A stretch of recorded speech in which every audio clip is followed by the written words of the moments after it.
Hello students, आज हम solve करने जा रहे हैं रेस्पिरेटरी। मॉसबी हम सॉल्व कर रहे थे और मॉसबी में हम रेस्पिरेटरी सॉल्व कर रहे हैं। क्वेश्चन नंबर 141 पे पहुंच चुके हैं। इससे पहले के क्वेश्चंस हम प्रीवियस सीरीज़ में कर चुके हैं। क्वेश्चन नंबर 141 में वो हमसे क्या पूछ रहा है देखने की कोशिश करते हैं।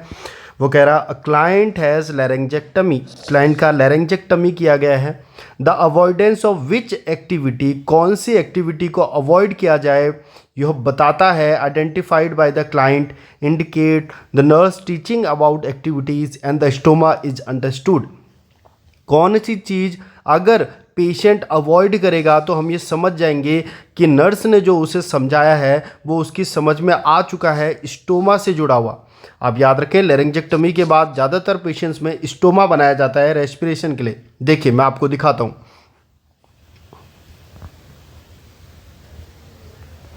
यहाँ पे देखिए, आप क्लियरली देख पा रहे होंगे, इसे कहते हैं बच्चे स्टोमा। लैरिंजेक्टमी के बाद ज़्यादातर पेशेंट्स में आपको ये यहाँ पर बनता हुआ नज़र आएगा।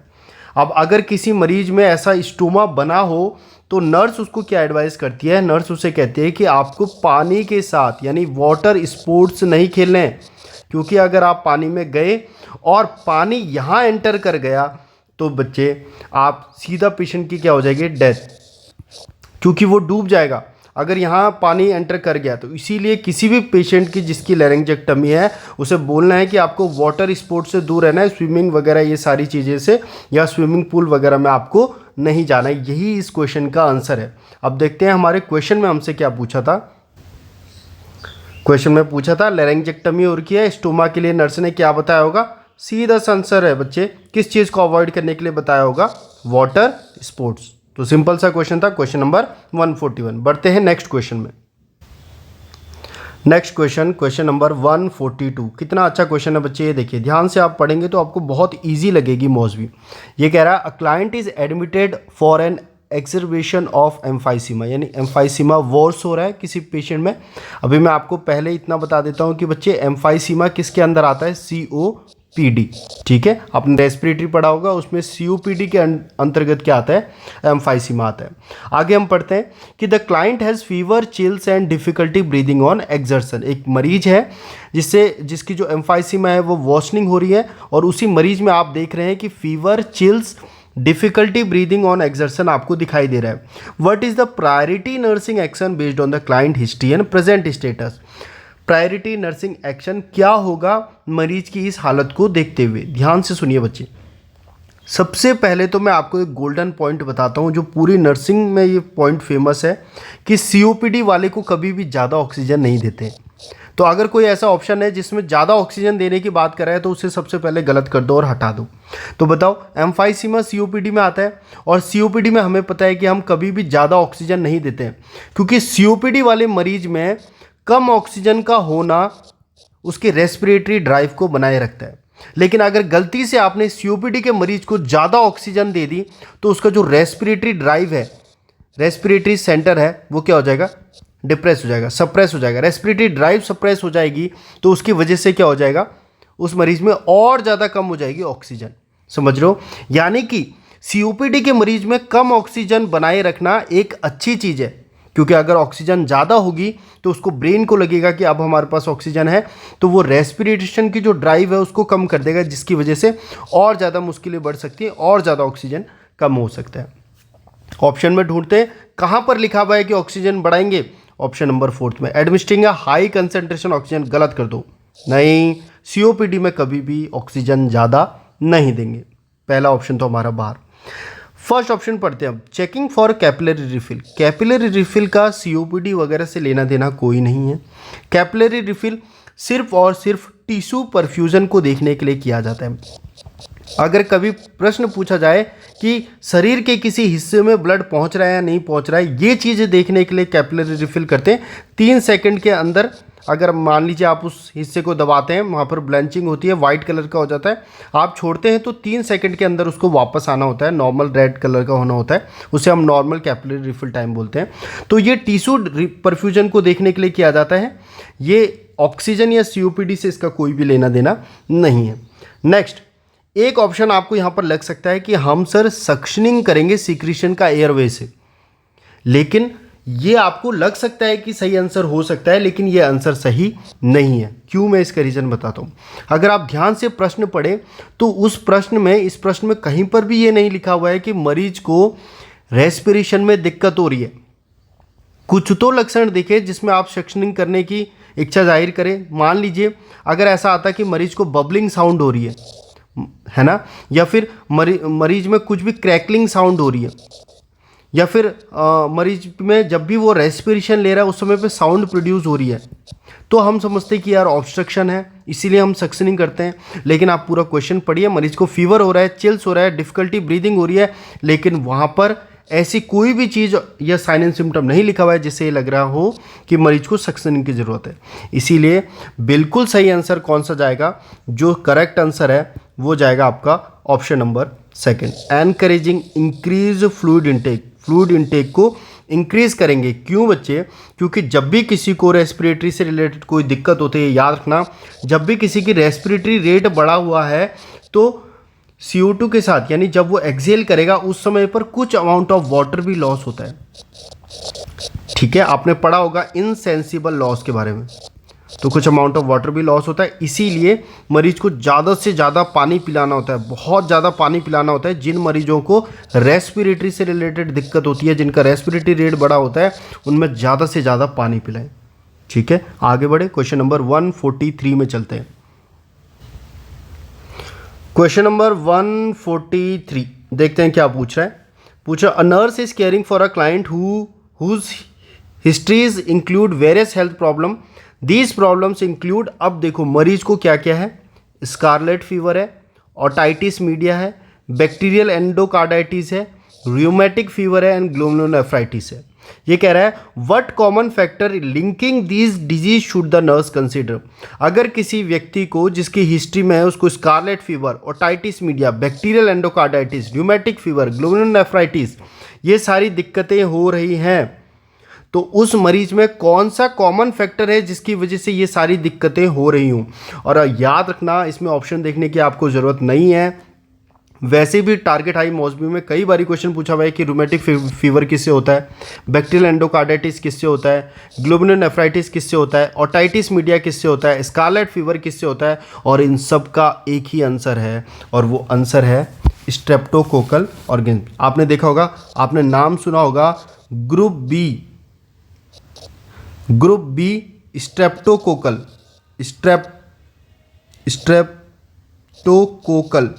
ऑर्गेनिज्म।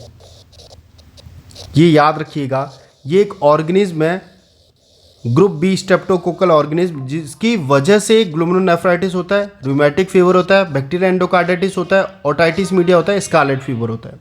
इसीलिए इसका जो आंसर जाएगा बच्चे वो कौन सा जाएगा, इसका जो आंसर जाएगा वो जाएगा answer number 4, result from streptococcal infection that enter via the upper respiratory tract. याद रखिएगा, ये सारे के सारे, इनमें एक कॉमन चीज़ पूछी हुई थी। कॉमन चीज़ कौन सी हुई है? ये कॉमन चीज़ है कि ये सब के सब स्ट्रेप्टोकोकल इन्फेक्शन से होते हैं, ग्रुप बीटा स्ट्रेप्टोकोकल ऑर्गेनिज्म। ठीक है, तो group B streptococcal organism, streptococcal से ही क्या होते हैं, स्कारलेट फीवर भी होता है, न्यूमेटिक फीवर भी, बैक्टीरियल एंडोकार्डाइटिस भी, ओटाइटिस मीडिया भी, और ग्लोमेरुलोनेफ्राइटिस भी। और ये इंडिविजुअली भी मैंने आपसे कहा है कि ये इंडिविजुअली भी क्वेश्चन वो आपसे पूछ सकता है, तो ये याद रखिएगा। बढ़ते हैं, ये इंपॉर्टेंट है। नेक्स्ट क्वेश्चन में बढ़ते हैं, क्वेश्चन नंबर 144। क्वेश्चन नंबर 144 में हमसे क्या पूछ रहा है, a client is admitted to the intensive care unit with acute pulmonary oedema. मरीज में क्या हो गया, एक्यूट पल्मोनरी एडिमा हो चुका है, which rapidly acting intravenous diuretic should the nurse anticipate will be prescribe. यानी कि बच्चे, आप पल्मोनरी एडिमा मरीज को हो चुका है, तो कौन सी डाययूरेटिक आप मरीज को देंगे। मेरे एक बात याद रखिएगा, जब भी डाययूरेटिक की बात आए, सबसे पोटेंट या सबसे अच्छी डाययूरेटिक कौन सी होती है बच्चे, सबसे अच्छी डाययूरेटिक होती है लूप डाययूरेटिक। कौन सी होती है? Loop diuretics. ठीक है, जैसे कि फ्रूजामाइड, अब यहाँ पर आप ऑप्शन देख लीजिए, फ्रूजामाइड, लेसिक्स, बच्चे सबसे पोटेंट होती है, सबसे अच्छी डाययूरेटिक्स होती हैं। इसीलिए जब भी पूछा जाएगा एक्यूट पल्मोनरी एडिमा में आप क्या यूज़ करेंगे, आंसर जाएगा फ्रूजामाइड। अच्छा, बाकी के 3 भी हैं, बाकी के 3 भी, जैसे अब मैं आपको क्वेश्चन बताता हूँ यहाँ पर क्या बनेगा। इस क्वेश्चन का आंसर तो फ्रूजामाइड है, क्योंकि सबसे पोटेंट ड्रग होती है, सबसे अच्छी ड्रग होती है अगर किसी को पल्मोनरी एडिमा हो। क्लोरोथाइजाइड भी एक डाययूरेटिक है, लेकिन ये इससे कम पोटेंट होती है, कम असरदार होती है, इसलिए इसको यूज़ नहीं करेंगे। स्पाइनोलेक्टोन भी एक डाययूरेटिक है, लेकिन ये भी इससे कम क्या होती है, पोटेंट होती है, असरदार होती है। ठीक है, एसीटाजोलामाइड, ये नाम याद रखना बच्चे, ये क्वेश्चन आपसे ज़रूर पूछेगा, ज़रूर पूछेगा ये आपसे नाम, कि एसीटाजोलामाइड आपने नाम कहाँ सुना हुआ है। आपको टारगेट हाई में क्वेश्चन ये बनता हुआ नज़र आएगा। एसीटाजोलामाइड उस मरीज को दिया जाता है जिसको ग्लूकोमा हो। ग्लूकोमा वो डिजीज़ है जिसमें आईओपी क्या कर जाता है, बढ़ जाता है, इंट्रा ऑकुलर प्रेशर बढ़ जाता है। अगर आईओपी बढ़ रहा है तो उसको कम करने के लिए जो दवाई दी जाती है, उसको कम करने के लिए जो दवाई दी जाती है, एंटी ग्लूकोमा मेडिकेशंस, उनमें एक दवाई होती है एसीटाजोलामाइड, जो आईओपी को कम करता है। अगर आप डिटेल में पढ़ोगे तो आप पढ़ोगे कि कार्बोनिक एनहाइड्रेज होता है, यह प्रोडक्शन को कम करता है, आईओपी के प्रोडक्शन, यानी जो एक्वस ह्यूमर होता है ना, उसके प्रोडक्शन को कम करता है। बट इतने डिटेल्ड में आपको अगर नहीं जानना है तो आप बस इतना सा याद रखिएगा कि एसीटाजोलामाइड जो ड्रग होती है बच्चे, वो एसीटाजोलामाइड ड्रग आईओपी को कम करने के लिए इस्तेमाल की जाती है ग्लूकोमा की डिजीज़ में। और ये क्वेश्चन टारगेट हाई में डायरेक्टली पूछा जाता है कि निम्नलिखित में से कौन सी दवाई ग्लूकोमा में आईओपी कम करने के लिए इस्तेमाल की जाती है। आंसर जाएगा एसीटाजोलामाइड। और यहाँ पर इस क्वेश्चन का आंसर कि एक्यूट पल्मोनरी एडिमा है, सबसे अच्छी दवाई कौन सी होगी, फ्रूजामाइड, लेसिक्स। क्लोरोथाइजाइड और स्पाइनोलेक्टोन कम असरदार होती हैं लेसिक्स के मुकाबले। ठीक है, आगे बढ़े, क्वेश्चन नंबर 145 पे बढ़ते हैं। नेक्स्ट क्वेश्चन, क्वेश्चन नंबर 145, ये क्या पूछ रहा है, what nursing action will most help a client obtain a maximum benefit after postural drainage. मुझे जाहिर सी बात है, आपने नर्सिंग में पढ़ा होगा, पोस्चुरल ड्रेनेज हम क्यों करते हैं, कोई भी सीक्रीशंस वगैरह हैं, जो भी लंग्स में सीक्रीशन वगैरह है, उनको बाहर निकालने के लिए हम पोस्चुरल ड्रेनेज करते हैं। तो अगर आप ये पूछ रहे हैं किसी मरीज में पोस्चुरल ड्रेनेज किया जा रहा है, तो सबसे अच्छी चीज़ कौन सी होगी जिससे मरीज को और ज़्यादा फायदा मिलेगा, है ना, कौन सी नर्सिंग एक्शन होगा जिससे क्लाइंट को मैक्सिमम बेनिफिट मिलेगा। जाहिर सी बात है, आप लंग्स से सारे सीक्रीशंस को बाहर निकालना चाहते हो तो एक बात का ध्यान रखिएगा कि पोस्चुरल ड्रेनेज आप अलग अलग पोजीशन में मरीज को लिटाते हो ताकि ड्रेनेज बाहर आए लंग से, है ना। उस समय पर आपको मरीज को कहना है कि आप डीपली कफ करो, एनकरेज कफिंग डीपली। अगर मरीज जोर जोर से खांसेगा तो क्या होगा, जो भी सीक्रीशंस जमा हुए हैं अंदर, वो अगर एक बेहतर पोजीशन के साथ मरीज को दी जाए तो डीपली कफ करने की वजह से जो भी सारा सीक्रीशंस वगैरह हैं वो बाहर आ जाएंगे। इसीलिए काफ़ी सिंपल सा क्वेश्चन है, ज़्यादा इसमें दिमाग नहीं लगाना है। पोस्चुरल ड्रेनेज के बाद आप याद रखिएगा, एज अ नर्स मरीज को कहेंगे कि आप डीपली कफिंग करो ताकि जो सीक्रीशंस हैं वो ज़्यादा से ज़्यादा बाहर आए। सिंपल सा क्वेश्चन है, इतना ही याद रखिएगा। बढ़ते हैं नेक्स्ट क्वेश्चन। क्वेश्चन नंबर 146, ये कह रहा है, a client with emphysema experience a sudden episode of shortness of breath. मरीज को एम्फाइसीमा था, वो अचानक से एक्सपीरियंस करता है कि उसे शॉर्टनेस ऑफ ब्रेथ हो रही है, and is diagnose with spontaneous निमोथोरैक्स। और जब हमने देखा तो ये पाया कि मरीज को स्पॉन्टेनियस निमोथोरैक्स हो रहा है। द क्लाइंट आस्क, मरीज हमसे पूछता है, how could this have happened, ये कैसे हुआ होगा। What likely cause of spontaneous pneumothorax should the nurse response take into consideration. तो जब वो नर्स से पूछता है कि ये कैसे हुआ होगा, तो नर्स उसको क्या रिप्लाई करेगी कि क्यों आपको अचानक से स्पॉन्टेनियस निमोथोरैक्स हो गया है और क्या कॉमन कारण होता है स्पॉन्टेनियस निमोथोरैक्स का। तो एक बात याद रखिएगा, इसमें जो आंसर जाएगा ना बच्चे, वो जाएगा रप्चर ऑफ सब प्लूरल ब्लेब, रप्चर ऑफ सब प्लूरल ब्लेब। मैं इमेज से ही आपको क्वेश्चन समझाता हूँ कि किस तरीके से सब प्लूरल ब्लेब रप्चर करके स्पॉन्टेनियस निमोथोरैक्स कराते हैं। ध्यान से देखिए, ये देखो बच्चे, काफ़ी बार इस तरीके के, यानी इस तरीके के ब्लेब्स, या इन्हें बुले कहा जाता है, ये बनते हैं। ठीक है, अगर ये बन रहे हैं और मान लीजिए ये बनने के बाद जो ये एयर फिल्ड सैक होते हैं, हवा से भरे हुए गुब्बारे से, छोटे छोटे से गुब्बारे मान लीजिए जो हवा से भरे हुए हैं, मान लीजिए ये किसी पेशेंट पे जब बनते हैं और रप्चर करते हैं और वो रप्चर देखिए अगर ये रप्चर करेंगे तो जो एयर होगी वो कहाँ पर जाएगी, इंट्रा प्लूरल स्पेस में। देखिए प्लूरल स्पेस है ना, और ये कोलैप्स लंग कैसे दिखा रहा है, मान लीजिए ये जो ब्लैब्स जिन्हें हम कह रहे हैं जिनके अंदर हवा भरी है, अगर ये रप्चर करते हैं तो इनकी जो एयर होगी वो यहाँ पर आ जाएगी सब प्लूरल स्पेस में, सॉरी प्लूरल स्पेस में। अगर ये प्लूरल स्पेस में जब एयर आ जाएगी तो बताओ बच्चे लंग क्या कर जाएगा, कोलैप्स। लंग क्या कर जाएगा, कोलैप्स। इसी को तो हम न्यूमोथोरैक्स कहते हैं।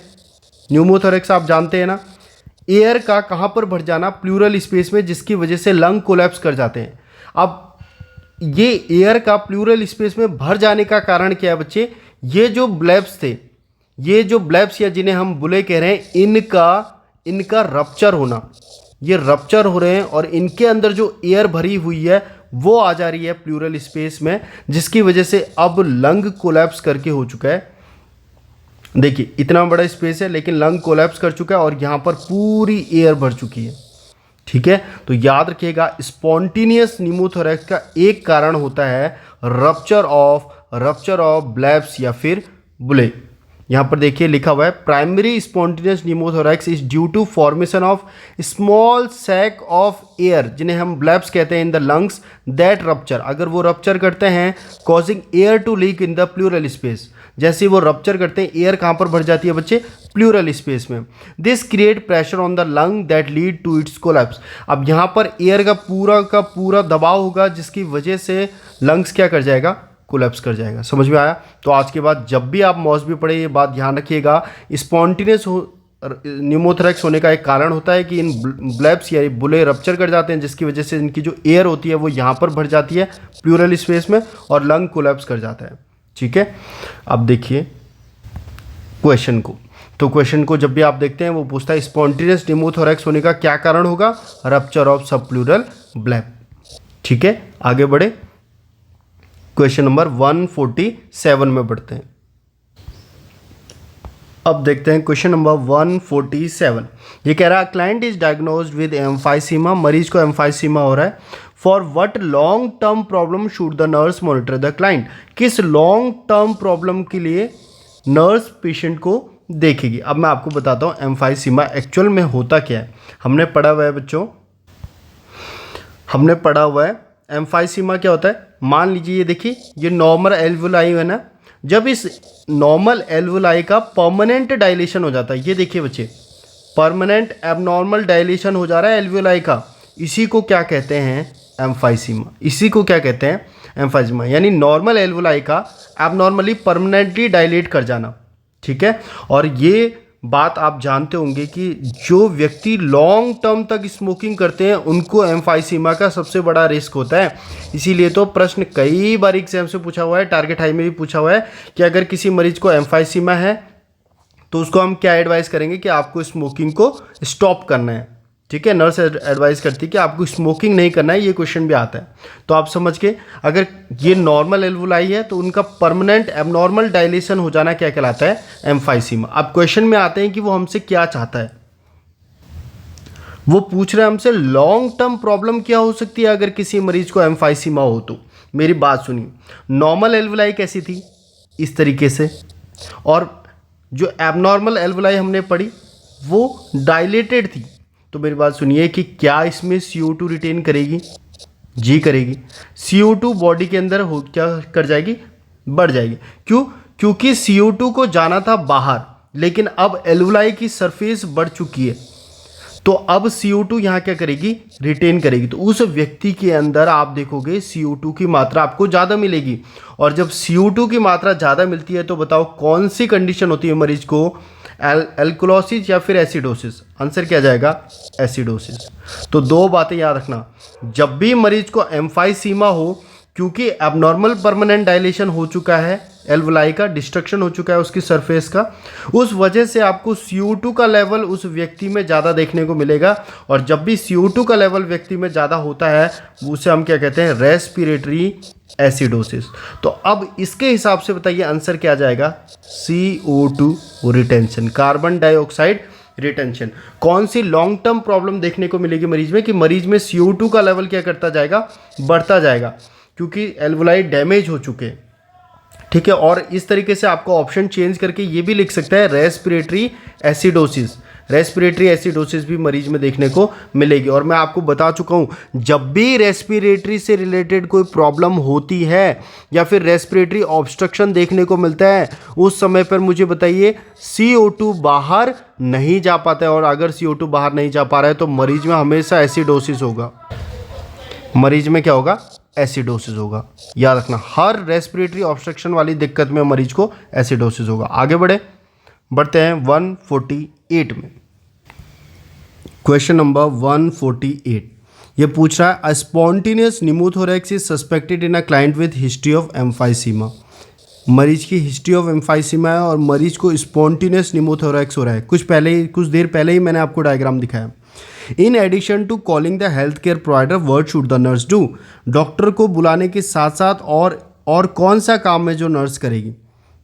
अब देखिए, मान लीजिए ये वाला लंग पूरा एक्सपेंडेड है और ये लंग आपका हो चुका है इस तरीके से कोलैप्स, क्योंकि यहाँ पर बढ़ चुकी है एयर। कभी भी उसको अनअफेक्टेड साइड यानी इस तरफ ना लेटाएं, क्योंकि अभी कम से कम ये लंग तो एक्सपेंड कर रहे हैं। अगर आप मरीज को इसी साइड में लेटा दोगे तो हो सकता है कि ये लंग भी पूरा एक्सपेंड ना कर पाए जितना इसे करना चाहिए, ठीक है, और उसकी वजह से और ज़्यादा उसको रेस्पिरेटरी डिफिकल्टी होगी। इसलिए अनअफेक्टेड साइड में लेटाने का ऑप्शन गलत है। सेकंड, एडमिनिस्टर 60% ऑक्सीजन, उसको 60% ऑक्सीजन दो वेंचुरी मास से। तो बच्चे इतना ज़्यादा ऑक्सीजन अभी के लिए उस व्यक्ति को जिसको न्यूमोथोरैक्स है और जिसको एम्फाइसीमा है, एम्फाइसीमा बोले तो COPD, उस व्यक्ति को इतना ज़्यादा ऑक्सीजन नहीं देंगे। Third, prepare for IV administration of electrolyte.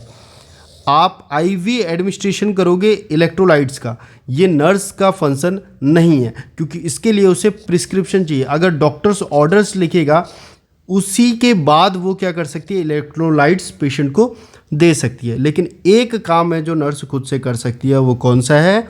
वो है give oxygen at 2 litre per minute via nasal cannula. याद रखिएगा हमेशा COPD के मरीज को कितने लीटर ऑक्सीजन दी जाती है? 2 लीटर ऑक्सीजन दी जाती है, इससे ज़्यादा ऑक्सीजन नहीं दी जाती है। तो जहाँ भी मैंने कहा ना, ये काफ़ी कॉमन क्वेश्चन है, COPD वाले मरीज को सिर्फ 2 लीटर आप दे सकते हो, उससे ज़्यादा नहीं। और काफ़ी बार क्वेश्चन भी पूछ लेता है कि COPD के व्यक्ति में कौन सा मास्क यूज़ करते हैं? तो वैसे वेंचुरी मास्क आंसर जाता है, क्योंकि वेंचुरी मास्क एकमात्र मास्क है जिसके अंदर ये काबिलियत है कि वो एक्यूरेटली जितना आप बोलो उतने लीटर ऑक्सीजन मरीज को दे सकता है। तो COPD के लिए वैसे बेस्ट मास्क कौन सा होता है? वेंचुरी मास्क होता है। और COPD वाले को 2 लीटर से ज़्यादा ऑक्सीजन नहीं देंगे, अदरवाइज उसका रेस्पिरेटरी ड्राइव और कम हो जाएगा। ठीक है, आगे बढ़े क्वेश्चन नंबर 149 में। क्वेश्चन नंबर 149, चलिए क्वेश्चन नंबर 149 में हमसे क्या पूछ रहा है? वो कह रहा है a client is diagnose with spontaneous pneumothorax. फिर से मरीज को क्या हो चुका है? Spontaneous pneumothorax. Which physiologic effect of spontaneous pneumothorax should the nurse include in teaching of plan of the client. तो नर्स पेशेंट को क्या बताएगी कि क्यों स्पॉन्टेनियस न्यूमोथोरैक्स होता है या कैसे होता है? कोलैप्स कर जाना लंग का will occur if not treated immediately, there is a greater negative pressure within the chest. तो इस तरीके से 4 ऑप्शन दिए हुए हैं। क्या होता है जिसकी वजह से स्पॉन्टेनियस न्यूमोथोरैक्स होता है? तो मेरी बात सुनिए, मैंने आपको इमेज दिखाई थी, एक बारी दोबारा उस इमेज को देखते हैं। तो इस इमेज को देख के बताओ कि कैसे स्पॉन्टेनियस न्यूमोथोरैक्स होता है जब लंग्स से एयर कहाँ पर चली जाती है? प्लूरल स्पेस में। लंग्स से अगर स्पेस जो एयर है वो प्लूरल स्पेस में जाएगी तो प्लूरल स्पेस में आप देखोगे यहाँ पर पूरी एयर भर जाएगी, यहाँ पर पूरी एयर आपको भरती हुई नजर आएगी। और जब यहाँ पर पूरी एयर प्लूरल स्पेस में भर जाएगी तो उसकी वजह से लंग क्या कर जाता है? कोलैप्स कर जाता है। यही तो है जो न्यूमोथोरैक्स में आपको देखने को मिलता है। तो अगर आपसे क्वेश्चन पूछा जाए कि न्यूमोथोरैक्स क्यों होता है, तो नर्स क्या बताएगी कि लंग की जो एयर है जब वह प्लूरल स्पेस में चली जाती है उसकी वजह से लंग्स कोलैप्स कर जाता है, उसी को हम न्यूमोथोरैक्स कहते हैं। ठीक है, ऑप्शन ढूंढते हैं हम। जहाँ पर देखिए ऑप्शन में क्लियरली पहले ही ऑप्शन में लिखा हुआ है air will move from the lungs into the pleural space. Air जो लंग्स से जो एयर है वो प्लूरल स्पेस में चले जाना, उसी से क्या होता है? Spontaneous pneumothorax. सिंपल सा क्वेश्चन था। स्पॉन्टेनियस न्यूमोथोरैक्स क्यों होता है? जो लंग्स की एयर है जब वो प्लूरल स्पेस में चली जाती है उसकी वजह से लंग्स कोलैप्स हो जाता है, उसी को हम कहते हैं स्पॉन्टेनियस न्यूमोथोरैक्स। आगे बढ़े, चलिए क्वेश्चन नंबर 150। क्वेश्चन नंबर 150 ये कह रहा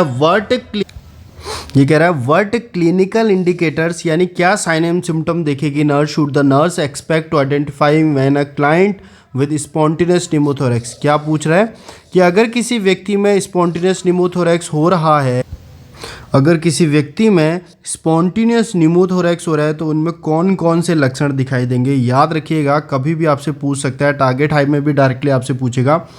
जब भी किसी व्यक्ति में स्पॉन्टेनियस निमोथोरैक्स होता है तो बच्चे शॉर्टनेस ऑफ ब्रेथ होगा।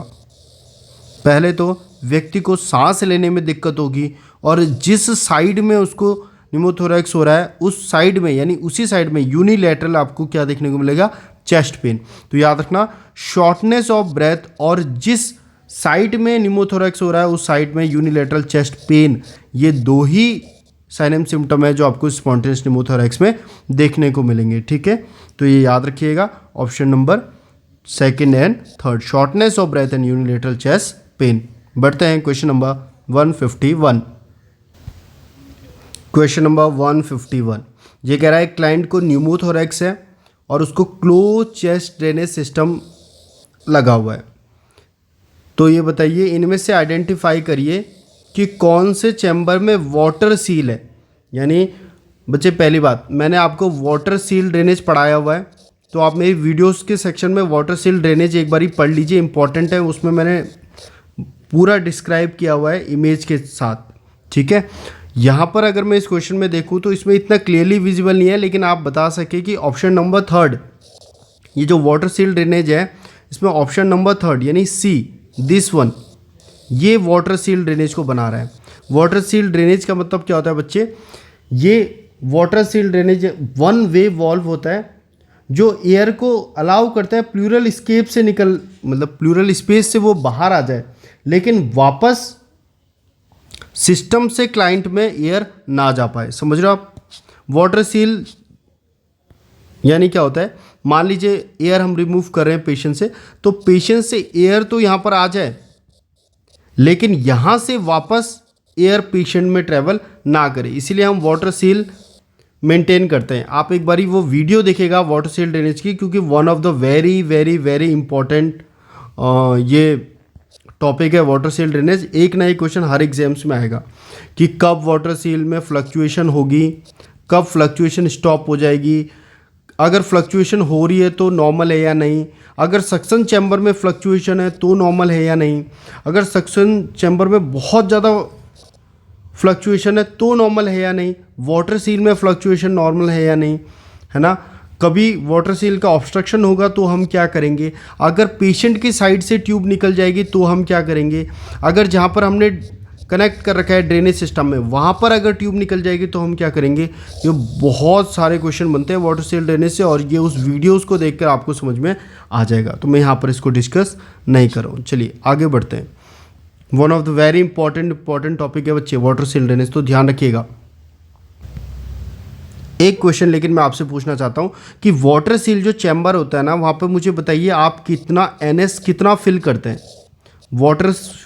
वाटर सील चैम्बर में कितना नॉर्मल सलाइन फिल किया जाता है, अप टू विच लेवल, ये क्वेश्चन पूछा गया टारगेट टाइम में, है ना, तो ये बताइएगा मुझे। ठीक है, क्वेश्चन नंबर 152 में चलते हैं। नेक्स्ट क्वेश्चन नंबर 152 सिंपल सा है। व्हाट इज अंडरलाइंग रैशनल, क्या कारण है why a nurse assess a client with emphysema for clinical indicators of hypoxia. क्या कारण है कि नर्स उस मरीज को ये देखना चाह रही है कि इसमें ज़रूर से ज़रूर ऑक्सीजन कम होगी, यानी हाइपोक्सिया होगा, जिस व्यक्ति को एम्फाइसीमा है। एम्फाइसीमा में ऐसा क्या होता है जिसकी वजह से नर्स सोचेगी कि यार इसे तो पक्का हाइपोक्सिया होगा, मैं हाइपोक्सिया के लिए देखती हूँ। तो सीधा सा उत्तर है बच्चे, मुझे बताओ एम्फाइसीमा में होता क्या है। ये रही नॉर्मल एल्वोलाई और ये रही एम्फाइसीमा में एल्वोलाई, यानी ये जो लंग की जो एल्वोलाई की जो सरफेस है वो क्या हो जाती है, एबनॉर्मली परमानेंटली क्या हो जाती है, डायलेट हो जाती है। तो लॉस ऑफ इरेटिंग सरफेस, यानी एल्वोलाई का डिस्ट्रक्शन हो जाना, जिसकी वजह से जो नॉर्मल गैसियस एक्सचेंज हो रही थी अब वो नहीं हो पाती है।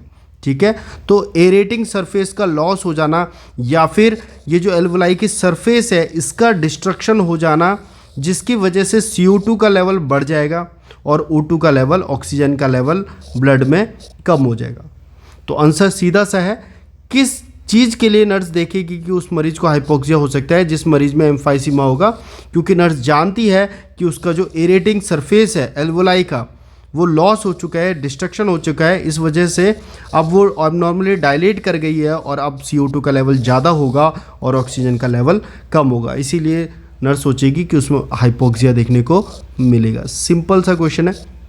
क्या बच्चे उसमें प्लूरल एफ्यूजन होता है? नहीं, एम्फाइसीमा में प्लूरल एफ्यूजन नहीं होता। इन्फेक्शियस ऑब्स्ट्रक्शन होता है क्या? नहीं, बस एल्वोलाई की एबनॉर्मल परमानेंट डायलेशन हो जाता है। रेस्पिरेटरी मसल पैरालिसिस होता है क्या? नहीं, सिर्फ और सिर्फ लॉस ऑफ इरेटिंग सरफेस देखने को आपको मिलेगा। तो ये था क्वेश्चन नंबर 152। आगे बढ़ते हैं, क्वेश्चन नंबर 153 देखते हैं। A nurse administers oxygen at 2 litre per minute via nasal cannula. एक मरीज है जिससे एम्फाइसीमा है और नर्स उसको 2 लीटर पर मिनट के दर पर क्या दे रही है? नेजल कैनुला के थ्रू ऑक्सीजन दे रही है। For which clinical indicator should the nurse closely observe the client. किस साइन एंड सिम्टम के लिए नर्स को क्लोजली मरीज को देखना चाहिए? ध्यान से सुनिए। एम्फाइसीमा है, ऑक्सीजन दे रही है नेजल कैनुला से 2 लीटर पर मिनट। किस चीज़ के लिए नर्स को ध्यान से मरीज को देखना चाहिए? क्या मरीज को एंजाइटी होगी? नहीं बच्चे, क्योंकि एम्फाइसीमा में मैंने आपको बताया CO2 बढ़ रहा है। जब भी CO2 बढ़ रहा है वो क्या करता है? सेंट्रल नर्वस सिस्टम CNS को, जो हमारा CNS है उसको डिप्रेस करता है, और जब वो डिप्रेस होगा तो एंजाइटी नहीं होगी, लिथार्जी होगा। पेशेंट बहुत ज़्यादा ऐसा महसूस करेगा कि बहुत ज़्यादा आलस आ रहा है, बहुत लिथार्जिक हो जाएगा पेशेंट, है ना? तो एंजाइटी गलत है। साइनोसिस, बच्चे मरीज को ऑक्सीजन दी जा रही है, नर्स उसको ऑक्सीजन दे रही है। साइनोसिस तो तब होता है जब ऑक्सीजन नहीं मिलती है, तो इसीलिए ये ऑप्शन भी गलत हो जाएगा। ऑक्सीजन दे रही है तो साइनोसिस होने का मतलब ही नहीं है। ड्राउजीनेस, ये थोड़ा सा सोचने की बात है बच्चे कि ड्राउजीनेस हो सकती है, सही आंसर है। क्यों? क्योंकि देखिए मरीज में CO2 का लेवल बढ़ रहा है, CO2 का लेवल बढ़ रहा है क्योंकि मरीज में क्या है? COPD है। तो COPD वाले व्यक्ति में CO2 का लेवल बढ़ता है, और जब CO2 का लेवल बढ़ता है तो क्या होता है बच्चे? CO2 के लेवल बढ़ने के साथ साथ आप उसकी रेस्पिरेटरी ड्राइव क्या हो जाती है? कम हो जाती है। उसकी रेस्पिरेटरी ड्राइव कम देखने को मिलेगी, और जब रेस्पिरेटरी ड्राइव कम देखने को मिलेगी तो उस वजह से उसकी रेस्पिरेशन भी क्या हो जाएगी? कम, जिस वजह से मरीज में ड्राउजीनेस देखने को मिल सकती है। तो ये आंसर करेक्ट है, ठीक है। मरीज लिथार्जिक होगा, मरीज में ड्राउजीनेस देखने को मिलेगी, और यही कारण है कि मरीज में मेंटल कन्फ्यूजन भी देखने को मिलेगी। CO2 के लेवल का बढ़ जाना COPD के मरीज में ड्राउजीनेस भी कराएगा और मेंटल कन्फ्यूजन भी कराएगा, और लिथार्जिक भी होगा पेशेंट। तो ये सारे साइन एंड सिम्टम देखिएगा कि कहीं ऐसा तो नहीं कि पेशेंट की रेस्पिरेटरी ड्राइव क्या कर रही है? कम हो रही है। देखिए वैसे ऑक्सीजन का बढ़ जाना रेस्पिरेटरी ड्राइव को कम करता है, लेकिन COPD के पेशेंट में CO2 का बढ़ जाना, समझ रहे हो ना?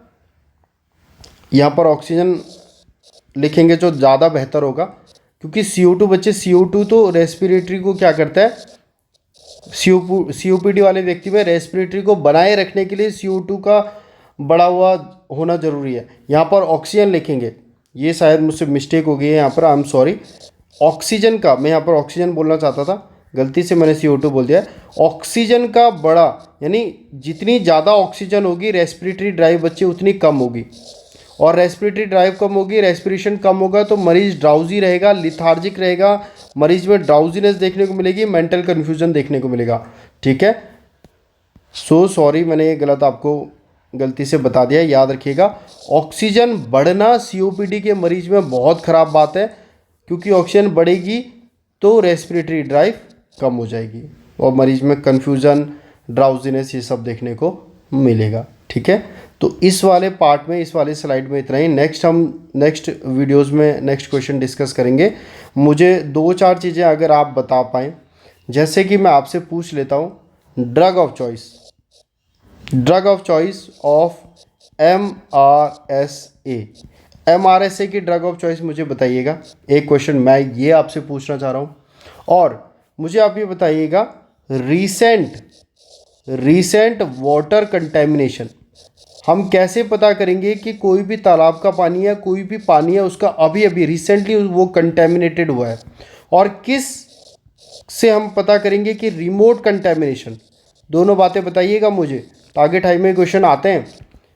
पानी रिमोट कंटेमिनेशन ऑफ वाटर यानी पानी बहुत पहले से दूषित है, ये जानने के लिए हम पानी में किस चीज़ को देखते हैं, और पानी अभी अभी हाल ही में कुछ दिनों में दूषित हुआ है, रिसेंट वाटर कंटेमिनेशन है, ये जानने के लिए हम पानी में किस चीज़ को देखते हैं, और एमआरएसए की ड्रग ऑफ चॉइस क्या होती है। ये तीनों क्वेश्चन का आंसर प्लीज़ मुझे कमेंट्स में बताइएगा, और साथ साथ अपने रिव्यूज़ भी दीजिएगा। आई नो कि मैं बहुत लेट वीडियोस बनाता हूँ, क्योंकि बच्चों के उतने रिस्पॉन्सेस नहीं आते हैं, तो इसीलिए मुझे वो मोटिवेशन नहीं मिल पाती है। जॉब में इतना टाइम भी नहीं है ना, ड्यूटी शेड्यूल बहुत बिजी होता है। बट फिर भी अब मैं कोशिश कर रहा हूँ कि आपकी रेस्पिरेटरी एटलीस्ट ख़त्म करवा दूँ, देन उसके बाद हम जीआई में मूव करेंगे। तो क्वेश्चन नंबर 153 तक हम इसमें कर चुके हैं बच्चे। 154 से हम नेक्स्ट वीडियोज़ में पढ़ेंगे। ये 3 क्वेश्चंस का आंसर प्लीज़ मुझे ढूंढ के दीजिएगा। Thank you.